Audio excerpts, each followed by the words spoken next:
19h GMT à Bamako, d'où nous émettons. Vous faites bien de choisir Chérifla TV pour vous informer. Merci infiniment de votre constante fidélité. Tout de suite, une nouvelle édition d'information dont voici le principal titre. La Croix-Rouge déploie une grande stratégie de mobilisation autour des questions nutritionnelles à Mouribougou dans le cercle de Baraweli, localité située à 120 km environ dans la région de Ségou. Comment prendre en charge de façon efficiente et prévenir les cas les plus chroniques de malnutrition en milieu rural? C'est la mission assignée aux agents de cette grande organisation humanitaire.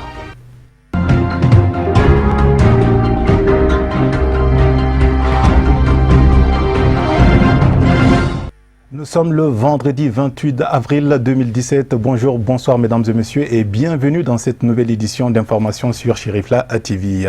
La mairie de la commune 5 du district de Bamako vient de procéder au lancement des activités d'appui au développement et à l'assainissement des différents quartiers qui la composent. C'est Bako Djikroni qui a été retenu pour cette phase pilote jeudi dernier sur le terrain du 10 quartier sous la houlette du ministre de la décentralisation et de la fiscalité locale. Boubacar Traoré dit Infré et Samba Traoré, reportage.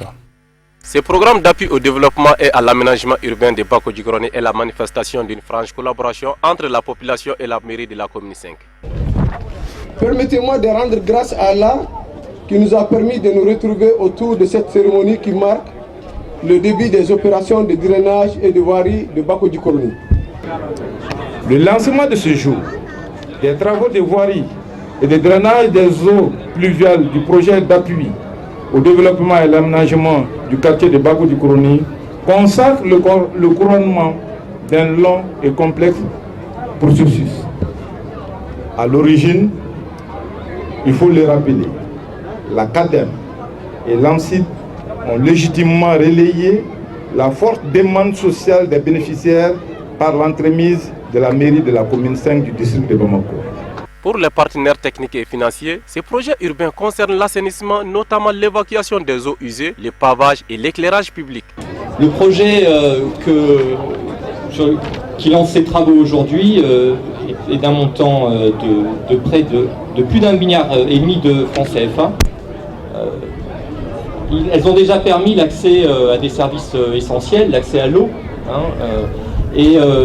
compléter ces premiers investissements par des travaux de voirie et des travaux d'assainissement dans les concessions va permettre de parachever les bénéfices pour la qualité de vie et la qualité des populations. Cette initiative est appréciée à sa juste valeur par les ministres de la décentralisation et de la fiscalité locale. À l'occasion du lancement des travaux de la composante déchets liquides du programme d'appui au développement et à l'assainissement de Bako Djikroni, PADAP. Le PADAP est le fruit d'un partenariat fréquent entre la mairie de la commune 5 du district de Bamako, la fondation SADEV et son partenaire au Mali, l'association malienne de solidarité et de coopération internationale pour le développement massif. Au regard des objectifs poursuivis et des résultats déjà atteints, il s'inscrit parfaitement dans les orientations et priorités d'action des hautes autorités du pays relatives à l'amélioration de la gouvernance et des conditions de vie de la population. La cérémonie a été bouclée par des prestations d'artistes. Je vous l'annonçais en titre, le projet d'appui de santé dans la prise en charge et de prévention de la malnutrition aiguë est véritablement entré dans sa phase active dans le district sanitaire de Mouribougou, dans la 4e région du Mali, Ségou. Une journée de nutrition a été initiée jeudi dernier par la Croix-Rouge, se fixant donc comme objectif de mobiliser les communautés autour des questions en rapport avec le sujet sous le thème « La valorisation des produits locaux » de la lutte contre la malnutrition au niveau communautaire. Envoyés spéciaux Tata Touré et Baba Keïta. Le but de la journée était de faire un plaidoyer dans la commune de Mouribougou 3, tout en présentant le rôle du réseau communautaire dans la mobilisation des activités et la prévention de la malnutrition. Au cours de ces différentes activités, des messages ont été formulés sur la prévention de la malnutrition, la promotion de l'utilisation des produits locaux, les mesures de prévention de la malnutrition ainsi que les approches de la prise en charge médicale. Ce qui nous réunit aujourd'hui ici, c'est un des objectifs, c'est-à-dire la lutte contre la malnutrition. Donc la journée de nutrition est une des activités phares, je peux dire une des activités innovatrices que la Croix-Rouge mène depuis longtemps dans les cercles de Baraouli, dans le cadre de la prévention et de la lutte contre la malnutrition. Donc nous sommes à Mouribougou 3 aujourd'hui dans les cercles de Baraouli, la commune rurale de Gouendo. Et dans le cadre de cette journée, nous avons privilégié d'abord les bonnes pratiques nutritionnelles. Ensuite, quelles sont les différentes techniques pour faire les recettes équilibrées au niveau de notre communauté et à travers les produits locaux, c'est-à-dire les produits de nos jardins maraîchers et de nos céréales. Un enfant qui est malade, qui ne s'alimente pas, c'est dénutri et la malnutrition va prendre place parce que le métabolisme est perturbé et donc c'est un enfant qui va soit perdre du poids de façon très rapide. Notre partenaire stratégique qui est la Croix-Rouge, qui bientôt 10 ans est à nos côtés à Baraouli pour aider l'État malien dans la tâche régalienne de soulager au maximum les souffrances des malades. Donc c'est encore lieu de remercier ce partenariat. Et ce partenariat a porté fruit. Grâce à la Croix-Rouge, au partenariat, nous avons eu à mettre en place au niveau de tous les villages du cercle de Baraouli des comités villageois de santé. Ces comités villageois de santé sont à mesure de relayer, de prendre en charge de façon efficace et efficiente tous les cas de malnutrition, que ce soit par excès ou par insuffisance. La journée du 27 avril à Mouribougou 3 a réuni les communautés de plusieurs villages aux côtés des élus, des autorités autour des questions de nutrition. L'initiative de la Croix-Rouge malienne a été saluée par les autorités et les partenaires présents. La rencontre a mis en compétition les comités villageois de santé autour des démonstrations nutritionnelles et la présentation des mamans lumière sélectionnées comme respectant les bonnes pratiques nutritionnelles de santé maternelle. Ce qu'on demande pour la malnutrition, nous souhaitons vraiment que la Croix-Rouge, normalement, nous devrons aller et laisser le travail aux CVS, aux infirmiers ici et les SESCOM.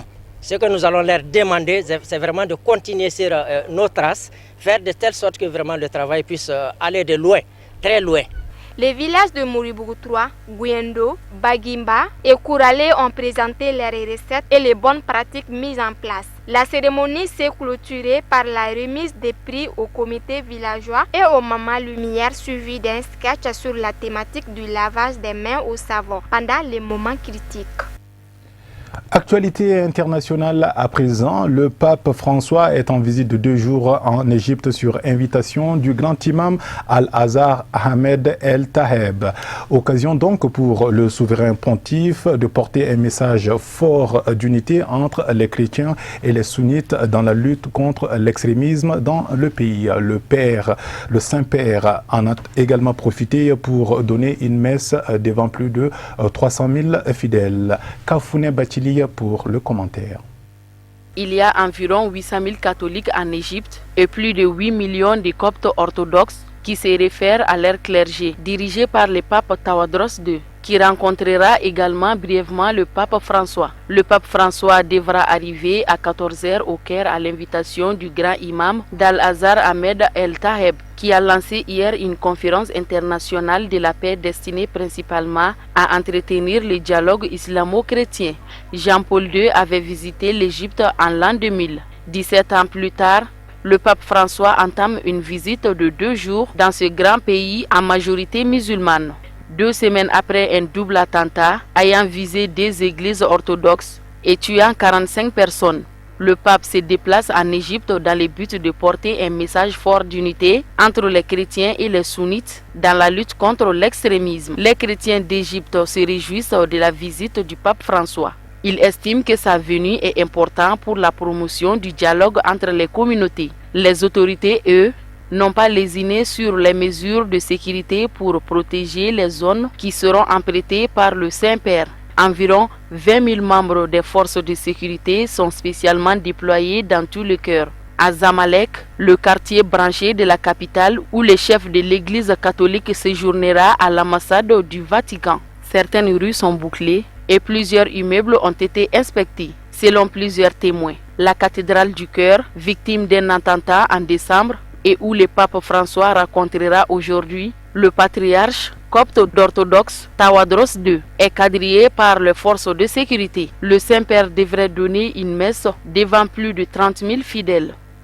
Voilà, vous avez dû le rectifier par vous-même. La messe du pape s'est tenue devant plus de 30 000 fidèles et non 300 000 comme je l'ai laissé entendre. Maintenant, la France, pour vous dire qu'après l'euphorie de la victoire à l'issue du scrutin du 23 avril dernier, plus de temps à perdre pour les deux finalistes qui s'activent pour multiplier les meetings en vue de remporter le second tour. Le candidat de la France en marche favori selon la majorité des instituts de sondage, Emmanuel Macron, et la candidate du Front National, Marine Le Pen, se sont rendus dans une usine américaine établie en France, Whirlpool, promise à la fermeture. Les deux candidats sont venus chacun leur tour se confronter aux salariés de cette usine qui ont mis en place depuis lundi dernier un piquet de grève. Marine Le Pen, qui s'oppose à toute idée de fermeture, a été la première accueillie, enchaînant de belles promesses devant une foule conquise, mais n'est resté que très peu de temps. Le second, Emmanuel Macron, a été sifflé à son arrivée et a passé 1h30 tentant de convaincre les salariés avant de repartir dans un climat nettement plus apaisé. Il a préféré donc tenir un discours beaucoup raisonnable et s'est refusé à faire trop de promesses. Je vous propose donc d'écouter les deux candidats à la course présidentielle française. Madame Le Pen est donc venue à Amiens parce que j'y venais. Bienvenue à elle. Mais Madame Le Pen n'a pas compris comment fonctionnait le pays. Nous n'avons définitivement pas les mêmes ambitions ni les mêmes projets. J'ai été pendant un peu plus d'une heure avec les représentants des salariés de Whirlpool. J'étais ici à côté parce que l'accès de l'entreprise a été refusé par sa direction. Donc j'étais dans une salle qui a été mise à disposition par la Chambre de commerce et d'industrie avec l'ensemble de l'intersyndicale. Madame Le Pen, elle fait, elle, de l'utilisation politique puisqu'elle va haranguer des militants politiques sur un parking. Je suis ici à ma place, exactement là où je dois être, au milieu des salariés de Whirlpool, au milieu de ces salariés qui résistent à cette mondialisation sauvage, à ce modèle économique qui est honteux.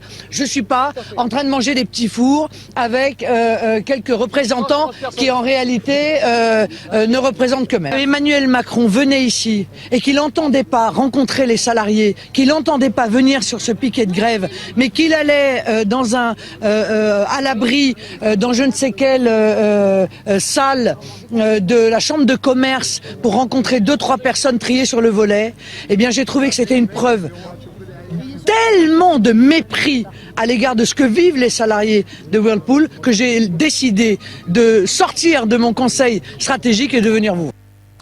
Voilà donc la campagne présidentielle française. Avant de retrouver la page consacrée à l'actualité africaine, tout de suite un avis dont voici le libellé. Les membres de l'association des ressortissants de Boussin à Bamako sont convoqués à une grande réunion le dimanche 30 avril 2017 à 10h à l'école fondamentale de Bozola. Le président invite tous les ressortissants de Boussin, de Bamako et environnants à participer massivement à cette réunion. Compte tenu de l'importance de l'ordre du jour, la présence de tous est vivement souhaitée et c'est signé par le président El Hadj Sidiki Sanogo. Tout de suite, la compilation proposée par Marietou Diallo et c'est en bref et en images.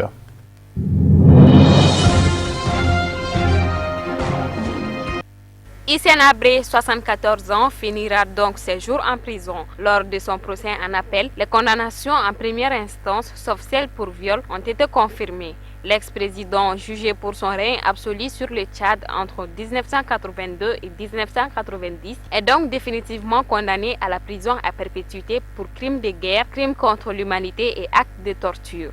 Ce dossier judiciaire clos, aucun recours n'est possible, se pose la question des réparations pour les victimes. Pour celles-ci, dont la répression a fait environ 40 000 morts, cette condamnation définitive est un immense soulagement. Mais le fonds qui dépend de l'Union africaine et qui doit donc gérer ces indemnisations est pour le moment complètement vide.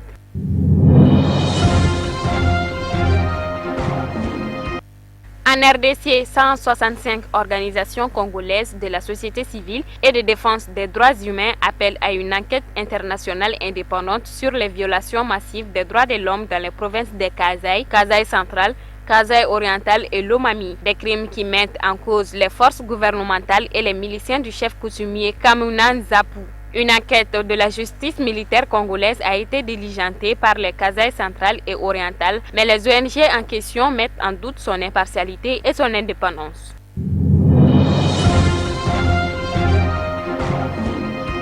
Le procès de 27 personnes, dont 3 leaders camerounais de la contestation anglophone accusés d'actes de terrorisme, a été renvoyé au 24 mai après que la défense a demandé jeudi la mise en liberté provisoire des accusés. Les juges du tribunal militaire de Yaoundé ont reporté au jeudi 24 mai le procès de ces 27 personnes interdit en janvier par les autorités après un appel à la grève dans les zones anglophones du pays. Au total, 74 personnes sont poursuivies dans le cadre de la crise anglophone, notamment pour terrorisme, dans 19 procédures distinctes, et l'instruction des dossiers d'une dizaine d'autres personnes se poursuit selon la défense.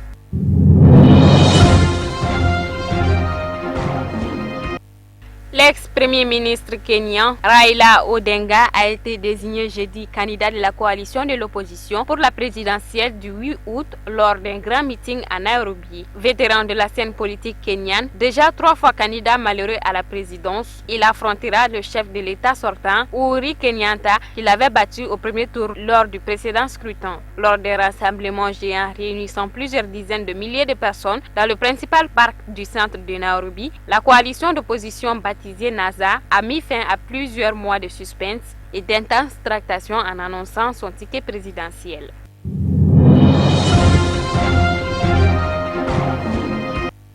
C'est donc sur ces brèves que se referme cette édition d'information. Juste le temps pour moi de vous livrer cette importante annonce. Le comité des Ansars de Djelibougou organise chaque année un grand événement appelé Chez le Fouka Kenen. L'édition de cette année, initialement prévue ce samedi 29 avril, a été donc reportée au dimanche 30 avril pour des raisons indépendantes de la bonne volonté des organisateurs. Le lieu et l'heure resteront les mêmes ce dimanche 30 avril, je vous le rappelle.